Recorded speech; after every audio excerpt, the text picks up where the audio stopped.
I was born with a special bloodline, able to use my blood as a medium to curse and kill living beings. When I was 5, my stepmother only gave chicken soup to my younger brother, and I, craving it, secretly dipped a drop. When she found out, she grabbed me, calling me a little bastard stealing oil, and poured boiling water on my hands. I curled up in the corner, writhing in pain, staring at her venomous face, and drew a circle on the ground with my blood. You will burn to death. You will burn to death. That night, while my stepmother was cooking, she inexplicably caught fire and rolled around the yard a dozen times before being burned into a charred lump. My father was terrified, cursing me as a demon, and hired a Taoist priest overnight to refine me. I looked at his cold eyes and said, word by word, "You will be struck by lightning. You will be struck by lightning." As soon as I finished speaking, a bolt of lightning struck him straight on the crown of his head, killing him instantly. The whole clan was afraid. They locked me in the dungeon, chained me with iron, saying they would let me live or die on my own, to prevent my cursed blood from killing everyone. It was my sister who saved me, sneaking food to me through the crack in the door every day, which allowed me to survive. She said that when she saved enough money, she would take me far away. But instead of waiting for her to come, I received the news of her forced marriage to a powerful nobleman in the capital, and her eventual suicide in despair. That day, I broke the chains that had bound me for 10 years and walked out of the dungeon. They thought that 10 years of torment had turned me into a cripple, but they didn't know that a drop of my blood could curse one person, and a whole body of my blood could curse an entire city. You want to go to the capital?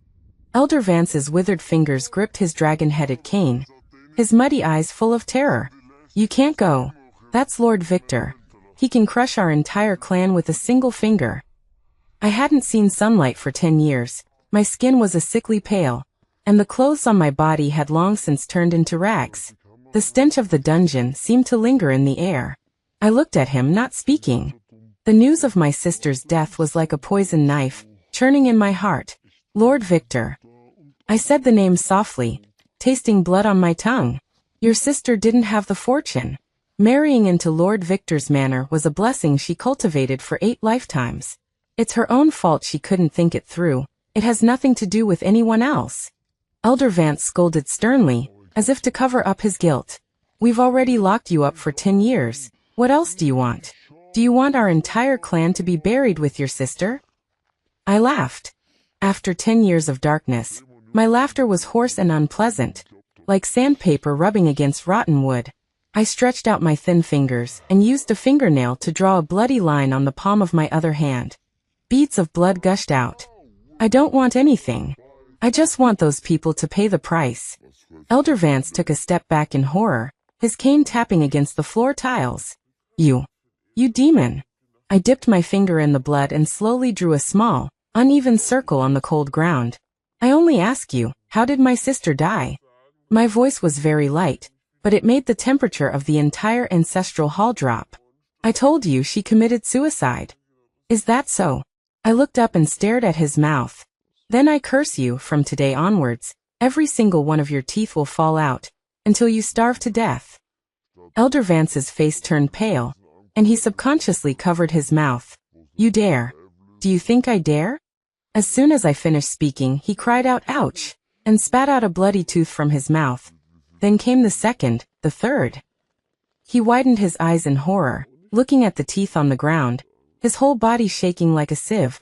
The surrounding clan members were terrified, retreating one after another, looking at me as if they were looking at a demon crawling out of hell. I'll tell you. Elder Vance knelt on the ground, crying with a leaky mouth. It was a servant from Lord Victor's side who sent the letter saying that your sister offended a noble, and had already hanged herself. The body? Where is my sister's body?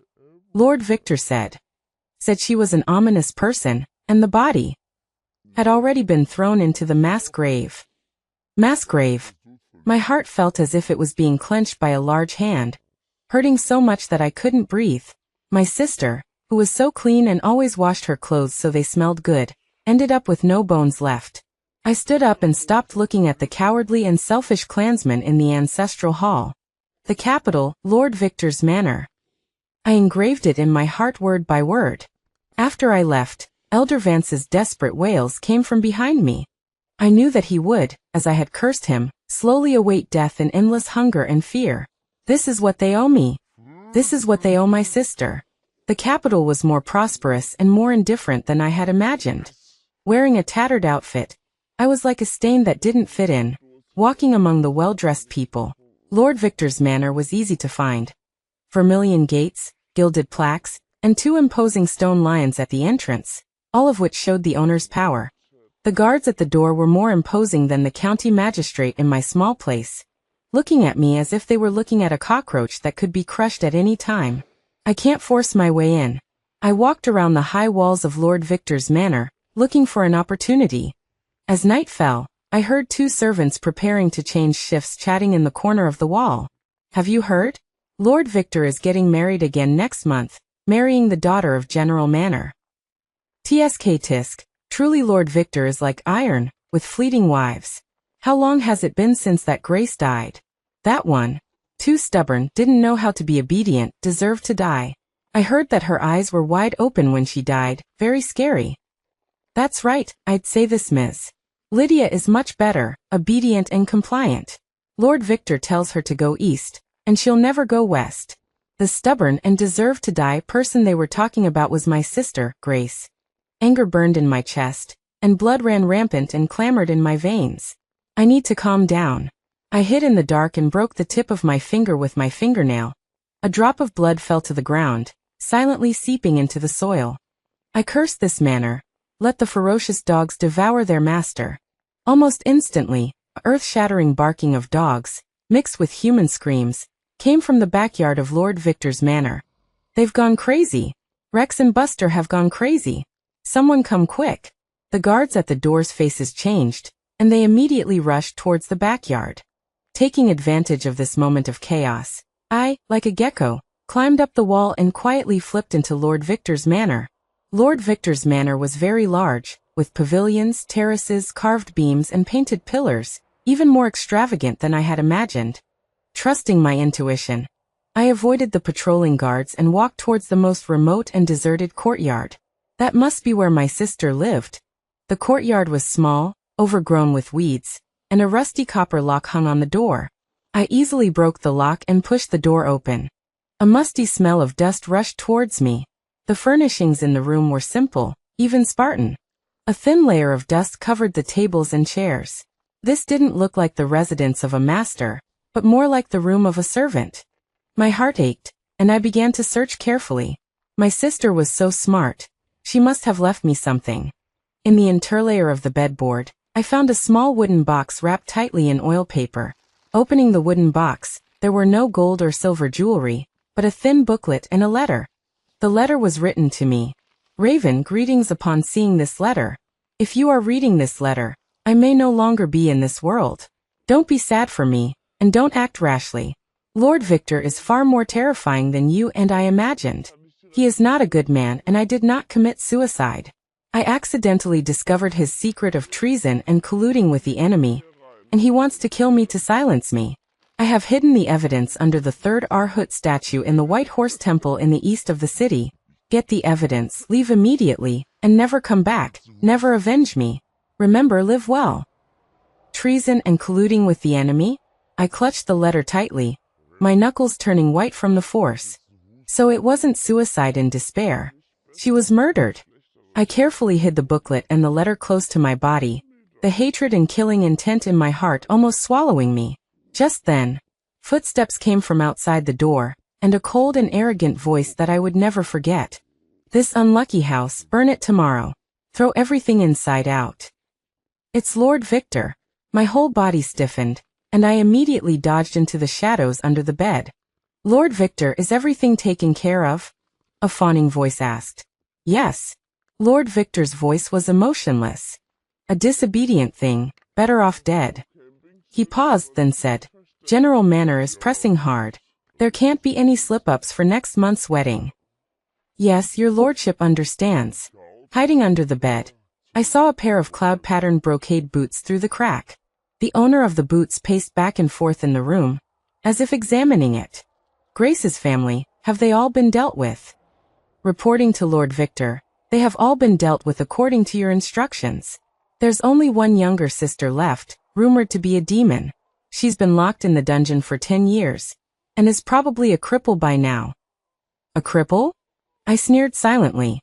Soon you will know what this cripple can do. Lord Victor seemed to lose interest in the topic and turned to leave, but he stopped after taking only one step. Wait, his gaze fell on the ground. There was a shallow footprint I had left when I came in. My heart tightened and my breath caught. Someone has been here. His voice turned cold. Search. 2 guards rushed in immediately and began to rummage through everything. The cold blade swept along the edge of the bed, almost touching my face. I huddled in the darkest corner, my heart pounding wildly. I can't be discovered. I quietly bit the tip of my tongue, and the sweet, bloody liquid spread in my mouth. I need an opportunity, a big enough commotion. I carefully smeared a drop of blood on the wooden leg of the bed, and muttered silently in my heart. I cursed this garden full of famous flowers to wither in an instant. Outside, a cry of surprise suddenly rang out. Heavens! Lord Victor! Look quickly! Lord Victor frowned impatiently. What's all the fuss about? He walked out of the house, and in the next second he gasped. In the courtyard, the precious peonies he had transplanted from Jiangnan at great expense and carefully nurtured were withering, turning black, and finally turning into ashes at a visible speed. The largest and most vibrant, Yao Huang, said to be a relic of the previous dynasty and worth 1,000 gold, was Lord Victor's most beloved treasure. Now it had also become a pile of black powder. What's going on? Lord Victor roared in anger. Who did this? The servants in the courtyard knelt down, trembling. Lord Victor, spare us. We didn't do anything. It's evil. So evil. While everyone's attention was drawn to the withered sea of flowers, I, like a cat, quietly slipped out from under the bed, darted out of the courtyard, and disappeared into the night. Behind me was Lord Victor's furious roar. I ran wildly, escaping Lord Victor's mansion. Standing on the bustling street, I gasped for breath. Killing him directly would be too good for him. My sister's letter reminded me. I will make him disgraced, taste the bitterness of betrayal, and finally die in endless despair. I will destroy everything he has. But before I could plan the next step, a team of soldiers holding spears surrounded me. The leading officer had an unfriendly expression and compared a portrait to me. It's her. Arrest her. My heart sank, thinking it was Lord Victor's people coming after me. But what the officer said next made me feel like I had fallen into an ice cave. Bold demon woman. You were discovered having an affair with Commissioner Wallace, and out of resentment, you brutally murdered him. Now we have the evidence, surrender. They pressed me to the ground without saying a word and searched a blood-stained dagger from my tattered luggage. Looking at the dagger, I understood instantly. This was not Lord Victor's revenge. This was his frame-up. He not only wanted me dead, but also wanted me to bear the crime of killing a court official, to die silently and infamously for eternity. I thought I was the hunter, quietly laying a web of revenge. Only now did I realize that I was already prey in his net. This man was more ruthless and clever than I had imagined. I was escorted, walking on the cold street, surrounded by people's contemptuous gazes and scolding. So shameless. She actually killed Commissioner Wallace. Commissioner Wallace was a good official, and this poisonous woman harmed him like this. I raised my head, looked in the direction of Lord Victor's mansion, and smiled. Lord Victor, this game has only just begun. Name, Raven. Place of origin? Unknown. How dare you mock the court? Use torture on this official. Icy water was splashed on me, and whips with barbs struck down fiercely, tearing my skin. I was imprisoned in the Ministry of Justice's prison. It was darker and more humid than my family's dungeon, and the air was filled with the smell of blood and decay. The official in charge of the interrogation was Lord Victor's man. They wanted to force a confession from me as soon as possible, so that I would confess to this trumped-up charge. I gritted my teeth and didn't say a word. What was this pain compared to the suffering my sister had endured? At night, a drunken jailer staggered to open my cell door, a lewd smile on his face. Little beauty, you're quite stubborn. Let this old man serve you well, and I guarantee you'll confess everything. His foul breath reeked in my face. I raised my eyes and looked at him. "Get out." He froze for a moment, then became angry and slapped me. I didn't dodge, letting my cheek burn with pain. I just stuck out my tongue, licked my cracked lip, and tasted a trace of blood. "I curse you, may your intestines rot.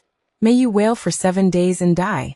The jailer's palm was still raised in midair, his face suddenly turned pale, and beads of sweat rolled down his forehead. He clutched his stomach, let out a scream that didn't sound human, and fell straight down, writhing on the ground in pain. The other jailers were frightened and frantically carried him out. From then on, no one dared to approach my cell again. They all said that I, this murderer, was a monster with sorcery. "Little girl, your blood curse is a bit interesting." From the cell next door came an old and hoarse voice. I turned my head and saw an old man with white hair and beard, wearing prison clothes, but with an extraordinary demeanor. He sat cross-legged on a pile of straw, his eyes sharp. He didn't look like a prisoner, but like a strategist directing affairs. "Unfortunately, your blood curse can curse little ghosts, but it can't curse Yama." The old man looked at me, hitting the nail on the head. "Lord Victor threw you into this Ministry of Justice prison to put you in an iron cage he built with his own hands. Here he is, Yama. Unless you can get a bigger Yama to judge you, you will die." I was silent. These past few days, I have thought it through clearly. Lord Victor has power over the court, and I, a nobody, cannot shake him at all. "Who are you?" I asked. "Just a pathetic old man whose family was ruined by Lord Victor," the old man said with a self-deprecating laugh. "Former Senator Lewis." Senator Lewis. I heard my sister mention him. He was a famous and upright minister of the current dynasty, falsely accused and imprisoned for impeaching powerful figures. So he's also an enemy of Lord Victor. "I can help you, and you can help me." Senator Lewis looked at me. "I know Lord Victor's weakness, and you have the ability to expose it to the public." "What weakness?" "He colluded with Prince Julian, privately amassed soldiers and armor, plotting a rebellion. Commissioner Wallace, who you killed, was silenced by him because he discovered clues." "So that's how it is." "My sister suffered a cruel death because she stumbled upon this shocking secret." "What do you want to do?" "The 8th day of next month is the Queen Mother's birthday, and envoys from various countries will come to offer congratulations. Lord Victor is responsible for the security of this birthday banquet, which is a good opportunity for him to show his loyalty to the king and pave the way for Prince Julian." Senator Lewis's eyes gleamed with intelligence. "We will turn his good opportunity into his death warrant." He leaned closer to the prison door and lowered his voice. "I want you at the Queen Mother's birthday banquet to bring down a rain of blood." I looked at him, my heart pounding. Bring down a rain of blood at the Queen Mother's birthday banquet? This is a major event that will shock the entire world. "Can you do it?" Senator Lewis asked. I licked my chapped lips and smiled. Why wouldn't I dare? What I needed was a stage that could shock the Emperor, and that Lord Victor couldn't cover up. I cut my fingertip and used blood as ink to draw a complex and bizarre totem on the wall. As the last stroke fell, the air in the entire prison seemed to freeze. Senator Lewis looked at the blood-colored totem, his eyes filled with suppressed excitement and madness. Good. He said good 3 times in a row. Lord Victor, your death is at hand. On the day of the Queen Mother's birthday banquet, the entire palace was decorated with lanterns and streamers, filled with joy. Civil and military officials, royal relatives, and envoys from various countries gathered together. Songs and dances filled the air, and cups clinked in celebration. Lord Victor, dressed in a Marquis' court attire, stood beside the king, smiling and accepting everyone's compliments, basking in the glory. He probably thought that I, a small interlude, had already been dealt with cleanly by him and could no longer cause any trouble. At the 3rd quarter of noon, the auspicious hour had arrived. The eunuch of the ceremonial department sang congratulatory words in a high-pitched voice, and palace maids carried the emperor-bestowed wine of blessings and longevity, presenting it one by one. The king raised his cup and said loudly, "Today is our mother's birthday, a day of universal celebration. I and all my beloved ministers will drink this cup together, wishing our mother blessings and longevity, and may our great Jing dynasty prosper. The king is wise. May the Queen Mother live 10,000 years." Everyone raised their cups in unison, about to drink. At this moment, a sudden change occurred. The clear sky suddenly became gloomy. 1 drop, 2 drops. Cold liquid fell from the sky. It wasn't rain. It was blood. Scarlet, viscous blood, with a strong fishy smell, poured down on everyone. The magnificent palace, the exquisite delicacies, and the gorgeously dressed guests were instantly stained with a layer of strange crimson. Someone screamed first. Then the entire banquet square completely exploded. Palace maids and eunuchs ran around in fright. Ministers and noble ladies fled in terror. And the scene was in complete chaos. The king dropped the wine cup in his hand with a clang, and he looked at the blood stains on his dragon robe, his face pale with shock and anger. Protect the king. Protect the king. Lord Victor was also shocked. While protecting the king, he sternly ordered the imperial guards to maintain order. But the blood rain came too strangely, as if endless, drenching everyone until they were covered in blood. Witchcraft. This is witchcraft. Blood rain from the sky, a great omen for the country. Quickly summoned High Priest Damien. Panic spread like a plague. This grand birthday banquet had completely turned into an absurd farce. And the culprit, me, was sitting peacefully in the Ministry of Justice's prison, listening to the chaos outside, and smiling softly. Lord Victor, this is just an appetizer. Everything you have carefully built, I will personally tear it apart, piece by piece. The blood rain lasted for a full quarter of an hour before stopping. The entire palace was as if it had been washed in blood. The emperor was furious. The king immediately ordered a thorough investigation. Soon, the Imperial Observatory and High Priest Damien both came to the same conclusion. This was the work of a sorcerer, cursing the royal family and shaking the foundation of the country. And in the Ministry of Justice's prison, the female prisoner who was charged with murder and possessed witchcraft immediately became the prime suspect. I was brought out of the prison, not to the execution ground, but directly to the king's imperial study. Inside the imperial study, the atmosphere was heavy. The king sat high on the dragon throne, his face so gloomy that it could drip water. Several important ministers stood beside him, and Lord Victor was among them. When he saw me, a fleeting look of surprise and murderous intent flashed in his eyes. I was wearing a clean prison uniform, and although my hands and feet were shackled, I stood up straight. You are Raven? The king's voice carried unquestionable authority. Yes. The blood rain in the palace, was it your doing? Yes. I answered decisively. The entire room was shocked. No one expected that I would admit it so readily. The king narrowed his eyes. Do you know your crime? This commoner is not guilty. I raised my head and looked directly at the emperor's face. This commoner is just acting on behalf of heaven, removing a treacherous minister who intends to rebel for the king. My words were like a boulder thrown into a calm lake, stirring up thousands of waves. Nonsense. Lord Victor immediately stood up and bowed. The king, this woman is the murderer who killed Commissioner Wallace, and now she is spreading false rumors, attempting to disrupt the court. She deserves to be punished. Please, the king, issue an edict to execute her immediately to set an example. Oh, I turned to him and smiled. Lord Victor is so anxious for me to die. Is he afraid that I will say something I shouldn't? My gaze fell on a dragon-shaped jade pendant he was wearing on his waist. For example, why would this jade pendant, which represents Prince Julian's identity, appear on Lord Victor's body? As soon as these words came out, there was a deathly silence in the imperial study. Everyone's eyes fell on Lord Victor's waist. The dragon-shaped jade pendant was exquisitely carved, and the jade was of superior quality, clearly showing it to be extraordinary. And the dragon is a symbol of the royal family. Lord Victor's face instantly turned pale.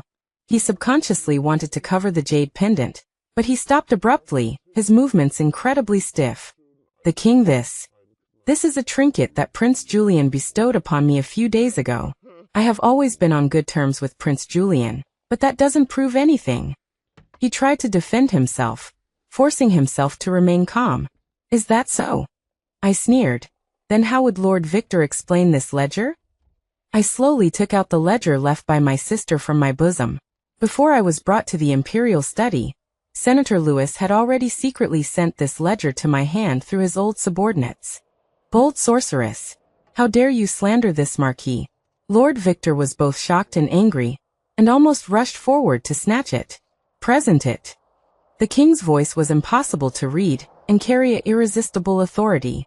A eunuch tremblingly took the ledger from my hands, and presented it to the king. The king opened the ledger, and after only one glance, his face completely darkened.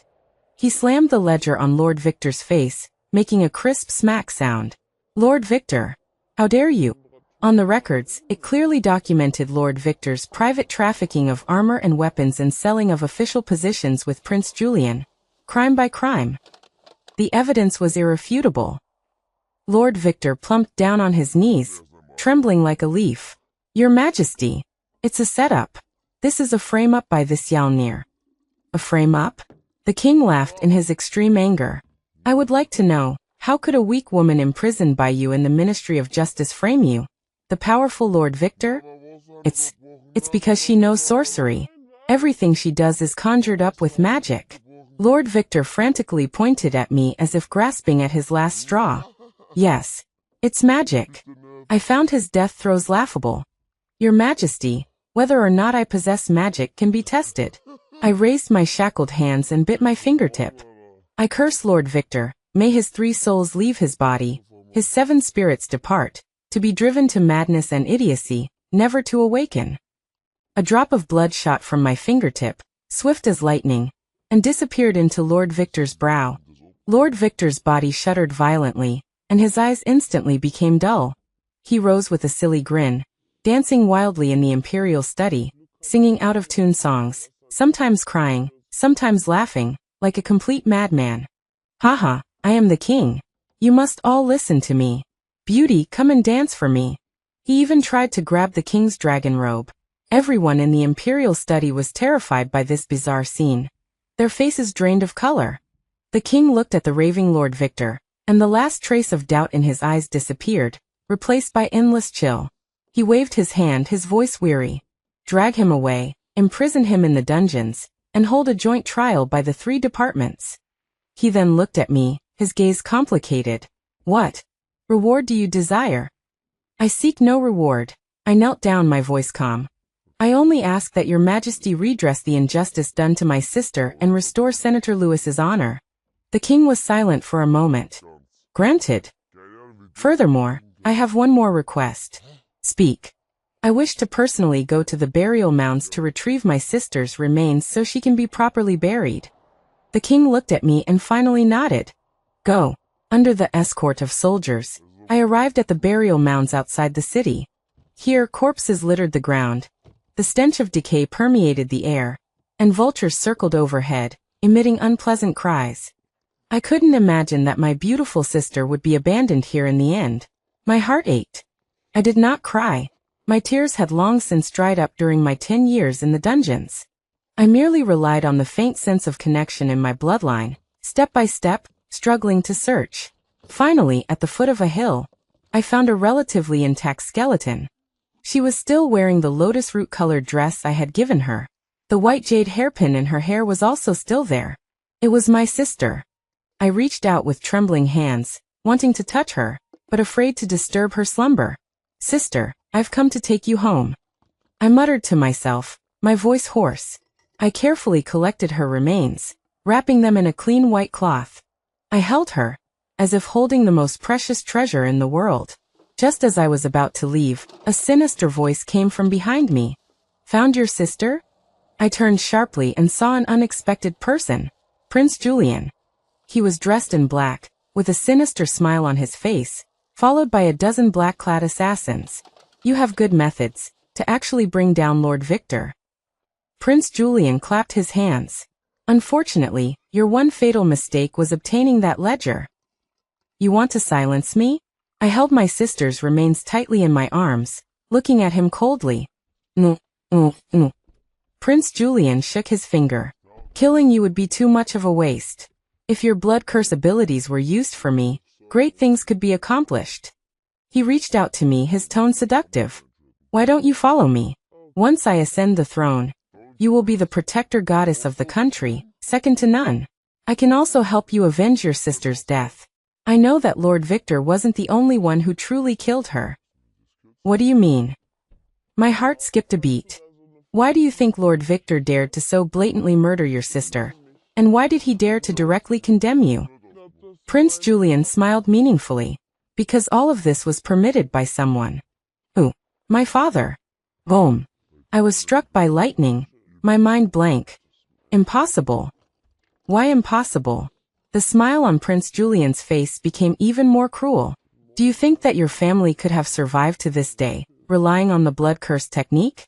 That's because they were dogs raised by my royal family. Your bloodline is the best weapon and the most unstable thing. My father has long wanted to get rid of you, but he just hasn't found a suitable opportunity. Your sister's death, your false imprisonment, are all part of his scheme. He wanted to use Lord Victor's hand to eliminate you sisters, and then use your hand to eliminate Lord Victor and me. Killing 3 birds with 1 stone. What a move of imperial calculation. I staggered back a step, the remains in my arms icy cold. It turned out that from beginning to end, we were just pawns. My sister's death, my 10 years in prison, my revenge. All of it was just a play staged by the king to consolidate his power and eliminate dissidents. Our so-called enemies were just knives in the king's hands. And we were pawns about to be discarded. Ha ha. I couldn't help but laugh, laughing until tears flowed. How absurd. How tragic. Now do you still think my father is a wise ruler? Prince Julian looked at my reaction with satisfaction. Come with me, let's turn this hypocritical world upside down together. I stopped laughing and raised my bloodshot eyes. Okay. I looked at him, word by word. Together, we'll send him to hell. I followed Prince Julian back to his residence. He thought I was already in his grasp, lowered his guard against me, and settled me in a luxurious courtyard, providing me with good food and drink. I placed my sister's remains in the room, and lit an eternal lamp for her. Sister, don't worry, soon all those who harmed you will go down to keep you company. In the dead of night, I took out the ledger I obtained from Lord Victor.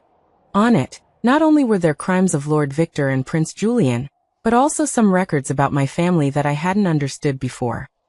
The Curse Blood clan has been used by the royal family for generations, but their power is treacherous and may backfire, and should be eliminated. Offer her daughter to Lord Victor to observe the changes.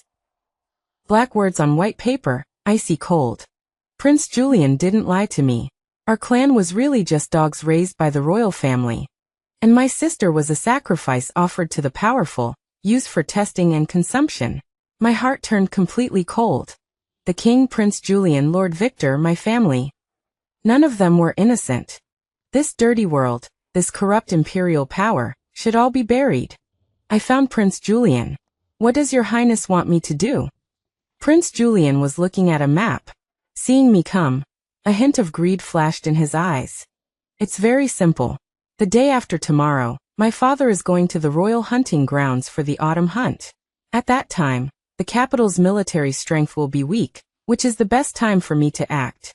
I want you to curse and kill my father at the hunting grounds. As soon as he dies, I will immediately enter the palace with the tiger tally, clear the emperor's side, and stabilize the world. He was painting a magnificent vision, his eyes feverish. After it's done, how about I make you empress? Empress? Looking at his ugly face, I only felt disgust. Okay, I replied calmly. Prince Julian was overjoyed and immediately gave me a token, allowing me to move freely within the manor. He didn't know that what I wanted was never the position of empress. What I wanted was the lives of all of them. I used the token to sneak into the secret chamber of Prince Julian's manor. Here were stored his letters to rebel armies in various places, and the blueprints for his private weapons manufacturing. I used a blood curse to imprint all of this, making it into indestructible evidence of his crimes. Then I found someone. Prince Adrian. The king's least favored son, yet also the most detached from worldly affairs, hiding his light and biding his time. Also the only prince who hadn't been caught up in this power vortex. On a rainy night, I quietly placed the evidence in his study. Having done all this, I returned to my room, looked at my sister's bones and waited quietly. The day of the autumn hunt arrived. I followed Prince Julian's team to the royal hunting grounds. The place was heavily guarded, flags blotting out the sun. The king sat high on the viewing platform, watching the hunt below with great interest. Prince Julian was next to me, his voice lowered, barely concealing his excitement. Let's do it. Now is the best time. I nodded, raised my hand, and bit my fingertip until it bled. Everyone's eyes were focused on me. They all thought I was going to attack the king. I smiled. My blood drew a strange arc in the air, but instead of flying towards the king, it flew towards Prince Julian. I curse you, pierced by 10,000 arrows, to die without a whole corpse. The smile on Prince Julian's face instantly froze, replaced by endless terror. You dared to deceive me. Before he finished speaking, countless sharp arrows shot out from nowhere, densely packed, instantly turning him into a hedgehog. His eyes widened, he fell straight down, dying with resentment. Chaos erupted on the viewing platform. The king was so shocked that he stood up from his seat, and I, meeting his horrified gaze, slowly raised my hand. This time my target was him. Protect the king. Quickly protect the king. Countless imperial guards rushed towards me, swords and spears like a forest.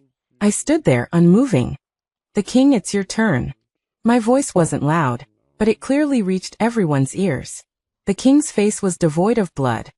He pointed at me, his lips trembling, but he couldn't utter a word. He probably never imagined that a dog he had raised would one day turn around and bite off his throat. I curse you to be killed by a loved one, and for your dynasty to fall. My blood turned into a red light, shooting towards the king, but just as it was about to touch him, a golden light flashed, blocking my blood curse. An old monk wearing a 5-treasure kasaya appeared before the king at some point, holding prayer beads, his countenance solemn. Amitabha, benefactor, lay down the butcher knife and become a Buddha. High Priest Damien. I sneered. Bald donkey, you want to interfere too? Royal power is granted by heaven. How can demons and monsters be allowed to shake it? High Priest Damien said, closing his eyes, his voice calm. Royal power? I seem to hear the biggest joke in the world. It's nothing more than a lie built on countless bones. Today, I will break this lie. I activated the blood curse again. This time, I used 3 drops of essence blood. The blood light blazed, turning into a hideous demon, roaring and pouncing on High Priest Damien. High Priest Damien's face changed. He rapidly chanted incantations. The prayer beads in his hand radiated brilliant Buddha light, barely blocking my attack. The king, this demonic woman's cultivation is profound. I fear this old monk alone cannot subdue her. High Priest Damien said urgently. Only then did the king come back to his senses, and he ordered sharply, release the arrows. Shoot her into a sieve for me. 10,000 arrows were fired. I snorted coldly. The blood energy around me surged, forming a shield, blocking all the sharp arrows outside. Useless. I walked step by step, towards the viewing platform. With each step, my aura grew stronger. Behind me, there seemed to be illusions of mountains of corpses and seas of blood. The Imperial guards were intimidated by my aura, and no one dared to step forward. Sweat had already appeared on High Priest Damien's forehead. He knew he couldn't stop me. Raven. Just then, a clear voice rang out. Prince Adrian. He pushed through the crowd and walked in front of me. Enough. He looked at me, his eyes complex with reluctance, regret, and pity. You've already taken revenge. Lord Victor and Prince Julian are both dead. Let Father Emperor go. Let him go. I looked at this so-called brother and laughed. Did he let my sister go? Did he let me go? Did he let our entire family go? I know you hate him, but if you kill him, the world will be in chaos, blood will flow like rivers, and the people will suffer. Is this what your sister wanted to see? Sister. My heart suddenly ached. Yes, my sister's last wish was for me to live well, not for me to become a monster slaughtering the world. My aura faltered involuntarily. High Priest Damien seized this opportunity, and suddenly threw the prayer beads in his hand towards me. The Buddha light blazed like a giant net, enveloping me. I felt a piercing pain, my blood energy surged, and a mouthful of blood spurted out. Good opportunity. Kill her quickly. The king was overjoyed and screamed. Prince Adrian's face changed, wanting to stop it, but it was too late. Countless swords were hacking towards me. I looked at those cold blades, at the king's hideous face, at Prince Adrian's anxious eyes. I suddenly felt very tired. Let it be this way. If I die, I can see my sister. I closed my eyes. The expected pain didn't come. I opened my eyes and saw a scene I would never forget. Prince Adrian stood in front of me. A long sword pierced through his back, the tip stained with blood, only an inch away from my eyes. I was stunned. Cough, cough. Prince Adrian spat out a mouthful of blood, his face instantly pale as paper. He turned his head and gave me a weak smile. I said, "Your sister. Wouldn't want to see you become like that." Why? My voice was trembling. Because I once had a younger sister, as wonderful as your elder sister. But she also died in this filthy power struggle. His body slumped down limp. No. I screamed, rushing forward to embrace him. Warm blood stained my hands red. My son. The king was also stunned. He staggered over, looking at his least favorite son, and for the first time, genuine sorrow filled his eyes. Quick. Summon the royal physician. Quick, summon the royal physician, he shouted incoherently. But it was too late. Prince Adrian's life force was rapidly draining away. He looked at me, using his last ounce of strength, and said, "Live on. Live well, carrying your sister's share too." With that, his hand fell limply. Dead. He died to save me. I held his gradually cooling body, my mind blank. Everything around me seemed to fade to black and white. The king's wails, High Priest Damien's chanting, the Imperial Guard's commotion. All receded from me. In my world, only the cold corpse in my arms remained, and the smiling face of my sister. Live on. Live well. Their words echoed in my ears. I was wrong. I had been wrong all along. Revenge killing could not bring release. It would only plunge me into a deeper abyss. I slowly stood up and gently laid Prince Adrian on the ground. I raised my head and looked at the king on the viewing platform, who was already petrified with fear. In my eyes there was no longer hatred, nor murderous intent. Only boundless sorrow and coldness remained. I curse you to be alone, betrayed by all, guarding this vast empire, in endless regret and solitude, until your death. Having said that, I didn't look at him again.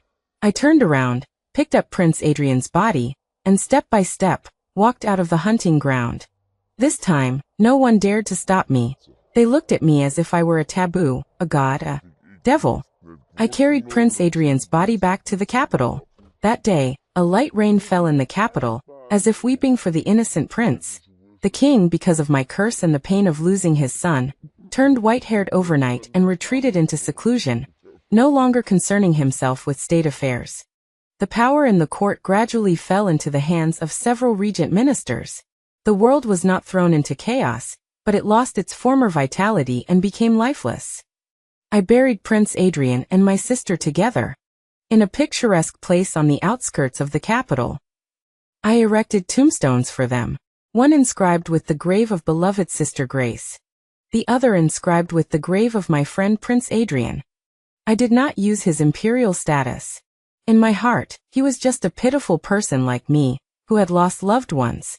Having done all this, I dismissed Senator Lewis and everyone who had helped me, and stayed alone at the tomb.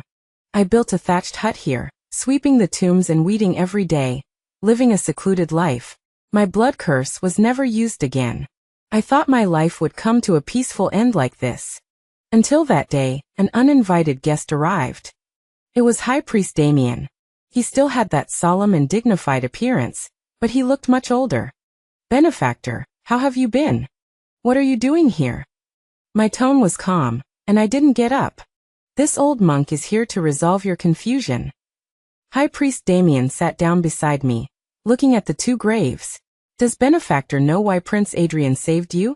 My heart stirred, but I didn't speak. "Because like you, he is also of the cursed blood clan." "What?" I turned my head sharply, looking at him in disbelief. "That's impossible. If he were of the cursed blood clan, why doesn't he possess the blood curse technique? Is that it?" High Priest Damien seemed to see through my thoughts. "Because his blood is reversed." Reversed? The cursed blood clan, using blood as a guide, can curse and kill, or redeem. One thought can make you a demon. One thought can make you a Buddha. High Priest Damien slowly explained.